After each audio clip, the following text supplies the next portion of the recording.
या गोट्यामध्ये 20 जनावर होती आमची, बारीक लहान अशी धरून. वासरं 4-5 होती, मेलेली पण वासरं 4 वासरं होती. मोठ्या गायी होत्या दुधाच्या, 4-5 गायी होत्या दुधाच्या. 2 बैल होते, खिलारी बैल जोडी होती. एवढ्या सगळ्यांचा त्याच्यामध्ये अंत झालेला आहे. पण त्याच्यानंतर आम्ही ज्यावेळेस इथं आलो तर बघितलं आम्ही की पाणी गोठ्यामध्ये निम्म्यापर्यंत पाणी भरलेलं होतं. जिवंत होती ती आम्ही पटकीने बाहेर काढली आणि आमची जी पुढं या बाजूला जी वासरं गाया बैल जी बांधलेली होती ती सगळी दगावलेली होती. 10 दिवसाचं वासरू दगावलं याच्यामध्ये, ज्याला आईच्या दुधाशिवाय दुसरं काही माहितीच नव्हतं. यांनी एवढ्या मोठ्या प्रमाणात पाणी सोडलं की त्याची आम्ही कधी कल्पनाही केली नव्हती की 55,000 क्युसेस वेगाने यांनी पाणी सोडण्यात आलेलं होतं. या गोठ्यामध्ये एवढं डोकंभर पाणी होतं, त्याच्यामुळे आमच्या गुरांना काय बाहेरही आता आलं नाही आणि आम्हालाही त्याचा काय पूर्वकल्पना कुणीच दिली नव्हती. मी सोडणाऱ्यांनी नाही, पुढे पोलीस कर्मचाऱ्यांनी पण नाही, कुणीच नाही. त्यांच्या डोळ्यात पाणी आहे. खरं तर हा शोक न आवरणारा आहे. 10 दिवसाचं एक वासरू होतं, ज्या वासराला दूध पिण्यापेक्षा पलीकडे काही माहित नव्हतं, ते सुद्धा वासरू इथं दगावलं. तर नुकसान भरपाई मिळून तरी काय होणार आहे? जो जीव होता तो गेला ना आमचा. जी आम्ही लहानाची मोठी केली ती गेली ना आमच्या हातची, आमच्या डोळ्यापुरची गेली ना.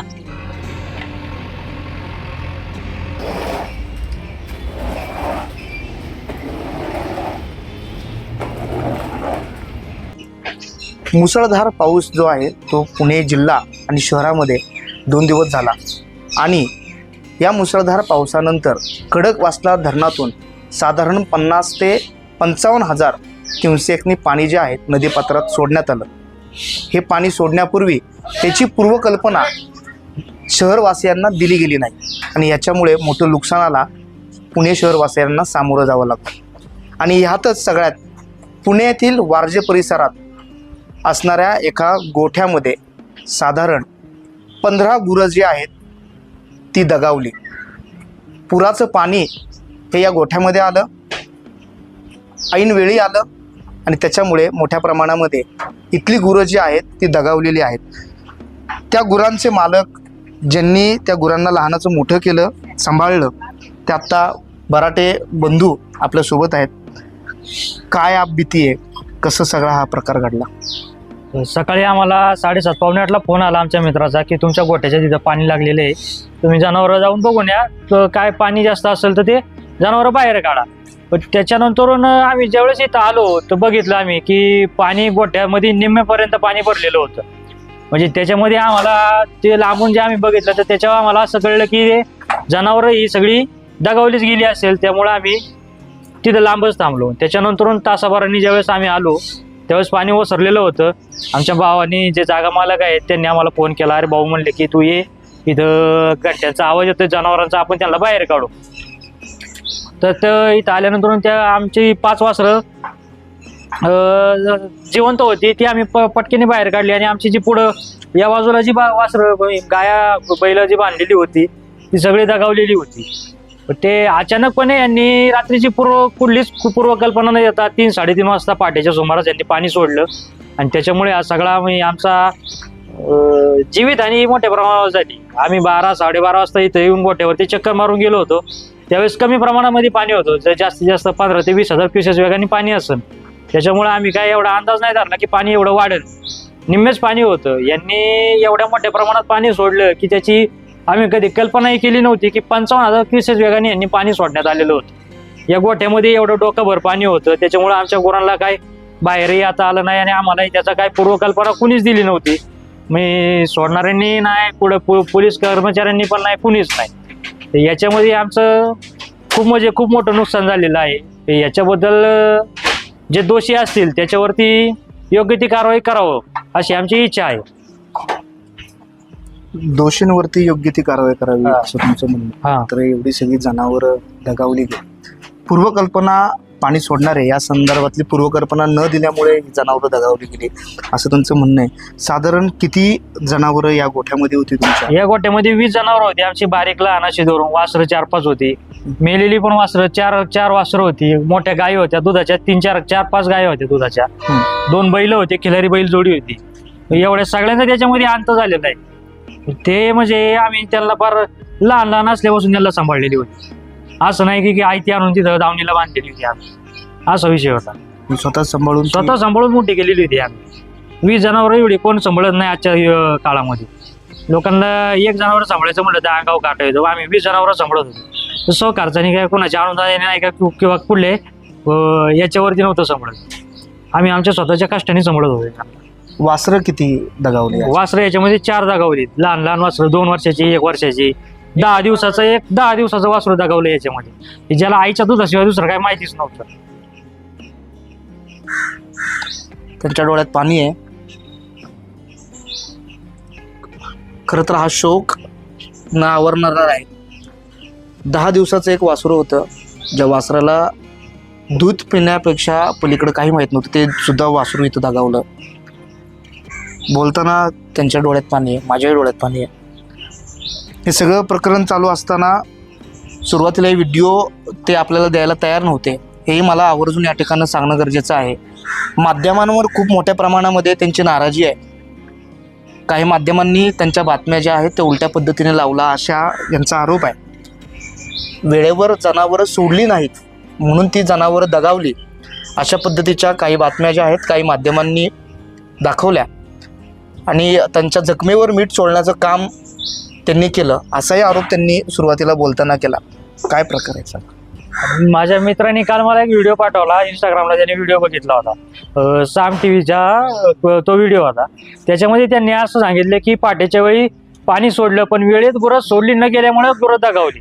आता वेळेत गुरं, आता तू बाबा म्हणायचं, तुम्हाला असं म्हणायचं होतं साम टीव्हीवाल्याला, तू येऊन माझी गुरं सोडायची होती, तुला माहिती होती ही गोष्ट. तर तुला जर माहिती होती ना की 3-3:30ला पाणी सोडायचं होतं, तुम्हाला येऊन सांगायचं होतं, नाही तर तू येऊन माझी गुरं सोडायची होती. रात्रीच्या वेळी मी ज्यावेळेस इथं 12-12:30 वाजेपर्यंत मी ओठ्यावरती होतो, त्यावेळेस पाण्याची एकदम कमी हे होतं, म्हणजे निम्मच पाणी होतं, फार खाली पातळी होती त्या पाण्याची. ते पाणी अचानकपणे 3-3:30 वाजता पाटबंदी खात्याकडून सोडण्यात आलं. अर्ध्या तासामध्ये एवढं पाणी सोडण्यात आलं. तर याची पूर्वकल्पना आम्हाला द्यायला पाहिजे नव्हती. तर माध्यमांना अकलीचं थोडीशी अक्कल पाहिजे. न्यूज घेणाऱ्यांना इथं येतात, आमचं बाईट घेतात, तर का तर त्यांच्या चॅनलला TRP मिळावं, यांची बाईट घेतली म्हणून त्यांचं चॅनल बघावं. पण चॅनल बघताना तुम्ही एवढं दाखवा की खरी परिस्थिती इथं काय होती आणि कोणत्या परिस्थितीमध्ये हे सगळं झालेलं नाही. 15 मिनिटं आधी की आम्ही एवढं पाणी सोडणार आहे बाबा, आता आम्ही आमची गुरं येऊन सोडली असे एवढे काय आम्ही काय हलगर्जी नव्हतो, काय झोपलेलो नव्हतो घरी. आम्हाला जर तुम्ही वेळच्या वेळी सांगितलं असतं बाबा एवढं 3 पट 4 पट पाणी 55,000 आणि पाणी सोडणार आहे, तर आम्ही आमची येऊन इथं काशी केली असती ना. आम्हाला काय आमची हे नव्हतं, गुरांची काही काळजी नव्हती की आमच्या अशा बातम्या तुम्ही उलट सुलट बातम्या द्यायच्या. हे सगळं साफ चुकीचं आहे. ते साम टीव्हीवाल्यांनी याची ना माफी मागितली पाहिजे की चुकीची बातमी दाखवली त्यांनी, आणि जो न्यूज रिपोर्ट घेणारा होता त्याने सुद्धा याच्याबद्दल माफी मागितली पाहिजे, नाहीतर त्याच्या विरुद्ध कायदेशीर कारवाई करू आम्ही. खरं तर रात्री अचानक 3:30-4च्या वेळेस, पहाटेच्या वेळेस सुमारास अचानक धरणातून पाणीसाठा जो आहे तो जास्त वेगानं सोडण्यात आला आणि याची पूर्वकल्पना देण्यात आली नाही. त्याच्यामुळे गुरं सोडायला इथे यांना यायला जमलं नाही. आणि त्याच्यामुळे इथली जी साधारण 15 जनावरं आहेत ती जनावरं दगावली. लहानाची मोठी स्वतःच्या हातानं केलेली जनावरं स्वतः का मारेल असा प्रश्न जो आहे त्यांनी उपस्थित केला आणि माध्यमांवर प्रचंड मोठी नाराजी जी आहे ती यांनी व्यक्त केलेली आहे. पण या सगळ्या प्रकरणामध्ये एक गोष्ट सांगणं महत्त्वाचं वाटतं की देवतारी त्याला कोण मारे. साधारण 20 गुरं जी आहेत ती 20 गुरं या गोठ्यामध्ये होती, त्यातली 15 गुरं जी आहेत ती दगावली, बरोबर. मात्र 5 जे बारकी गुरं होती ती मात्र वाचलेली आहेत. त्यांनी स्वतःचा बचाव केला आहे, ते सुद्धा आपण त्यांच्याकडनं जाणून घेऊ की नेमकं काय घडलं की 4 गुरं मात्र मागच्या बाजूला सिंगल दोरीला बांधलेली होती, त्यामुळे ती पाण्यामध्ये तरंगत राहिली, त्यामुळे ती वाचली. मग पाणी कमी झाल्यावरती त्यांना आम्ही दरवाजा खोलून आमच्या भावांनी, चुलत भावांनी यांनी सांगितलं आम्हाला की बाबा आहेत ती जिवंत, त्यांना आपण बाहेर काढू. आम्ही येऊन त्यांना बाहेर काढलं, त्यामुळे ती जगली वासरं. पण ही पुढची गुरं काय ती आम्हाला जर 15 मिनिटात जरी आधी यांनी सांगितलं असं ना बाबा की तुम्ही इथं पाणी लय वाढणार आहे बाबा, आता एवढं पाणी, ह्याच्यात 3 पट पाणी वाढणार आहे, तर आम्ही आमच्या येऊन काय ना काय केलं असतं ना, तसबीज केली असती. पण ह्यांनी आम्हाला कुठल्याच प्रकारची सांगितलंच नाही. आणि हे पाटबंधारे खात्याचं काम आहे की तुम्ही सगळं अलर्ट करायचं, नदीच्या कडला जे घर किंवा काय गोटा बिटा आहे तुम्ही त्यांना सांगायचं काम होतं, तुमचं वैयक्तिक काम होतं. काय शासनाने जरी किंवा मीडियावाल्यांनी जरी सांगितलं बातम्यांवरती हे ते पाणी वाढणार आहे याच्यावरती कोण ठेवत नाही, पण ऑन दी स्पॉट जर जागेवर तुम्ही आला तर आम्ही आमची दखल घेऊ शकतो ना. आणि आज काय आम्हाला काय नदीला पाणी तुम्हाला कधी कळलं की अशा पद्धतीने आता पाणी वाढ झालेली आहे आणि 2000 नाही कालच्या घटनेमध्ये हे तुम्हाला कधी कळालं की आता पाणी वाढलेलं आणि गोठ्यात पाणी आलं? 7 वाजता आम्हाला कळलं. 7 वाजता आम्ही ज्यावेळेस धाराला येतो धारा काढायला त्यावेळेस आम्ही आलो तिथं पहिलं तर डोक्याभर गोठ्याच्या डोक्याभर वरती पाणी होतं. हे जर आम्हाला वेळेचं कळलं असतं आणि प्रशासन काय एवढं काही येडं नाहीये आज, आणि आज ती सिस्टीम पण नाही राहिली. आज यांच्याकडे एवढा पैसा आहे, यांच्या सिस्टीम एवढ्या आहेत की बाबा हे लागू लागलं की सांगू शकतात. एक फोन जरी सांगू चौकीला जरी यांनी फोन केला असता की बाबा नदी किनारे काय असं गोटे बिटे मनुष्य बरा लोक राहणारे असत्या, तुम्ही त्यांना सांगा अलर्ट करा, तर आम्ही येऊन केलं नसतं का? 3 वाजता येऊन आम्ही आमची गुरं सोडली असती ना. नुसतं तुम्ही दिवसभर तुम्ही मज बोलताय पण तुमचं पाणी येतंय का नाही ह्याचा आम्हाला अंदाज नाही ना. कारण की आज हे 2006 नंतर एवढं सगळं पाणी एवढं जास्त पाणी आलेलं आहे. ह्याच्या आधी पाणी येतच नव्हतं एवढं. 30,000 सेल्सिअस वेगाच्या वरती पाणी येतच नव्हतं. पाऊस वरती कितीही होऊ दे. तुम्हाला एवढं हवामान खात्याने 4 दिवस आधी अलर्ट केलं होतं तर तुम्ही पण पाणी टप्प्याटप्प्याने सोडायचं होतं ना. हे तुमचं काम आहे, पाटबंधारे खात्याचं काम आहे. तुम्ही बसलाय तिथं कशाला? नुसतं धरण तुंबून पाणी खाली सोडून लोक वाहून जाऊन मरू दे, लोकांची जनावर मरू दे, याच्यासाठी तुम्ही पगार घेताय का किंवा तुम्ही सिस्टीम बसताय का, वरती बसताय का? हे नुसतं पाटबंधारेचं आणि पूर्ण प्रशासनाचं काम आहे, सिस्टीम आहे सगळी. तुम्ही आज नाही तिथं एवढा पैसा खर्च करताय, हा नाही तिथं एवढं हे करताय. आज आता हा पलीकडे आमची जागा जमीन होती, टोटल जवळ आमची 34 गुंठे जमीन होती आणि आजूबाजूच्या अजून जवळजवळ 2-2.5 एकर जमीन आहे. ती त्यांनी नदी सुधारणा प्रकल्पासाठी आमच्याकडे काढून घेतली. तर त्या पूर्ण प्रकल्पाचा राडारोडा त्यांनी नदी पात्रात टाकला होता. पलीकडे वडगावला पण नदी प्रकल्प चालू आहे, त्याचा पण त्यांनी तिकडे राडारोडा टाकलाय. इथला राडारोडा आत्ता नेऊन तिकडे टाकलाय. त्यामुळे तिकडचं पाणी तुंबून इकडे लोंढा आला, इथं पाणी आडलं. तर ह्याच्या उन्हाळ्यापासून आम्ही ह्या लोकांना प्रशासनाला पण सांगतोय, त्याला सांगतो की तुम्ही जो राडारोडा उचला.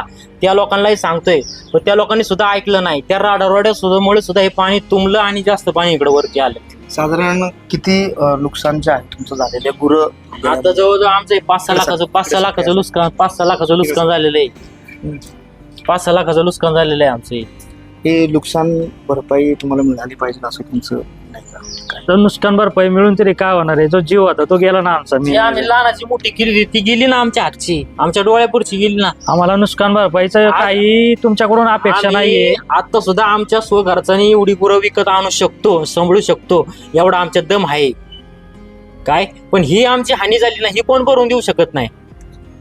आम्ही नवीन गुरं जी आहेत ती विकत आणूही शकतो, मात्र ही जी सांभाळून लहानाची मोठी केली होती ही गुरं गेल्याने मोठा प्रचंड त्रास जो आहे या दोन्ही मराठी बंधूंना होतोय. खरं तर एवढ्या मोठ्या प्रमाणामध्ये पाणी सोडणार आहे याची पूर्वकल्पना पाटबंधारे विभागानं, जलसंचयन खात्यानं देणं गरजेचं होतं. तसं जिल्हा प्रशासनानं कळवणं गरजेचं होतं. मात्र अशी कोणत्याही प्रकारची पूर्वसूचना न देता पहाटेच्या वेळेमध्ये मोठ्या प्रमाणात पाणी सोडल्यानं शहरभरातील नागरिकांचं मोठं नुकसान तर झालेलंच आहे. मात्र या बंधूंची 15 जनावरं जी आहेत, जी लहानाची मोठी यांनी स्वतः हाताने केली, त्यांना खाऊ पिऊ घातलं, ती जनावरं दगावली आणि त्याचा जो सगळा त्रास आहे तो त्रास आज हे सहन करतायत. जायकाचा जो पलीकडे प्रकल्प चाललाय ना, यांनी सुद्धा जो राडारोडा टाकला त्यामुळे सुद्धा हे पाणी तुंबलं आणि पाणी इकडे वरती निघालं. ह्या प्रकल्पाचे आणि प्लस बाहेरून पण लोक गाड्या खाली करून आणून तिथे राडारोडा टाकत होते, नदी पात्रात टाकत होते. आता नदी पात्रात बाहेरचा राडा रोड आणून टाकणं हे कायदेशीर गुन्हा आहे. तरी आज सर्रास इथं असा लोक येऊन गाड्या टाकतात. म्हणजे इथली लोकल अधिकारी ती काही लक्ष देत नाही, ती बिंदास टाका म्हणतात. त्यांना याची घेणं देणंच नाही की कोण आणते कोण टाकते, त्यांचं एकदम दुर्लक्ष. संडासाच्या गाड्या त्यात नदी पात्रात त्या टाकतात. सगळ्याचा फटका आम्हाला अशा पद्धतीने तुम्हाला बसला. कारण समोर पाणी तुंबलं ना, समोर पुढे जिथं राडारोडा आहे तिथं पाणी तुंबलं. आता तो जायकाचा प्रकल्प चाललाय, ती पण ब्ल्यू लाईन आहे, ब्ल्यू लाईन रेड लाईन आहे, मग ती पण सेन्सिटिव्ह लाईन आहे. तिथं त्यांनी आज कोट्याचा प्रकल्प केलाय. आम्हाला शिरीमरी मध्ये देऊन आमच्याकडून जबरदस्त जमिनी घेतल्या काय. आणि परत आता त्यांचा प्रकल्प चाललाय, परत त्याचा राडारोडा सगळा इथं आणून टाकला. आम्ही वर्ष झालं त्यांच्या मागं लागलोय, त्या लोकांना जाऊन सांगतोय, आम्ही सांगतोय, आमचा चुलत भाऊ सांगतोय, त्याचा भाऊ सांगतोय. म्हणजे एकंदरीत शहराच्या विकासासाठी विविध ज्या योजना आहेत त्या शहरामध्ये येतात, मात्र शहरवासियांचं काय म्हणणं आहे हे प्रशासनानं इथल्या राज्यकर्त्यांना ऐकून घेणं हे खरं गरजेचं आहे. आणि मॅक्स महाराष्ट्र जे आहे हे चॅनल ह्याच सर्वसामान्य नागरिकांच्या व्यथा ज्या आहेत हे या प्रशासनाच्या समोर मांडण्याचा प्रयत्न नेहमी करत असतं. ह्या सगळ्या घटनेच्या शेवटच्या भागाकडे मी जातोय. हातानं लहानाची मोठी केलेली सगळी जनावरं, त्यांचा पुढे पंचनामा झाला का? शासन इथं आलं होतं का? त्यांनी कोणत्या पद्धतीची दखल घेतली आहे का? आणि त्या मेलेल्या गुरांचं तुम्ही पुढं केलं काय? शासनाचे काय तलाठी मॅडम तसेच सर्कल मॅडम इथं आल्या होत्या. त्यांनी सर्व गोष्टीचा पंचनामा केला, त्यांनी लिखापडी केली आणि तो पंचनामा करून त्या गेल्या. आणि मग नंतरून काय आम्ही आमच्या सहकार्याने आमची जनावरं बाहेर काढली. फक्त PMC वाल्यांनी त्यांची एक गाडी पाठवली होती, त्या लोकांनी आम्हाला फक्त जनावर बाहेर काढायला मदत केली. त्या तिथं पलीकडे नेऊन आम्ही एक खड्डा घालला होता JCB ने आमच्या सहकार्याने, तिथं आम्ही ती जनावरं गाडून टाकली. त्याच्या व्यतिरिक्त काही नाही, ते फक्त आले, त्यांनी पंचनामा केला आणि ते गेले. आता त्यांचं काय पुढं होईल, मदत भेटन किंवा नाही भेटन हे त्यांचं, ते ज्यावेळेस कामं करतील त्यावेळेसच ते होणार. आता काय आमची जी दौलत गेली ती गेलीच ना शेवटी, त्याचा काय खरंच होणं गेलं काय. आम्हाला सरकारच्या पैशाची काय ह्याची सोय नाहीच आहे आम्हाला काय, पण आमची खरी दौलत गेली. हे जर तुम्ही 15 मिनिटाचा आधी आम्हाला जरी सांगितलं असं फोन करून किंवा पाणी प्रमाणाच्या जास्त येतंय, तुम्ही तुमची गुरं गोठा का असेल ते तुम्ही हलवा, तर आम्ही हलवलं असतं ना. रात्री 12 वाजता आम्ही बघून गेलोय, पाणी खूप कमी होतं. नदी पात्र लांब आहे. हा लांब आहे, आम्हाला अंदाज आला नाही. म्हणलं पाऊस हा पडला तरी पाणी आलं तरी किती येणार आहे? 40-30 हजार सेल्सिअसच्या वरती पाणी इथं येतच नाही. हा आमचा 2006 पासून 40,000 हा 2000 तुम्ही पाटबंधारे खात्याचा रेकॉर्ड बघा की तुम्ही 2006 नंतरून दरवर्षी किती पाणी सोडलंय आणि त्या पाण्याचा कालच्या पाण्याचा तुम्ही अंदाज घ्या आणि मग तुम्ही आम्हाला बोला की आम्ही ब्ल्यू लाईन मध्ये गोठा आहे काय की आम्ही चुकीत आहे. खरं तर हे जे दोघे मराठी भाऊ आहेत त्यांनी लहानाची मोठी केलेली 15 गुरं जी आहेत ती 15 गुरं पूर्वसूचना न दिल्यामुळे दगावली असा यांचा आरोप आहे. मॅक्स महाराष्ट्रासाठी मी सागर अलकुंटे, पुणे.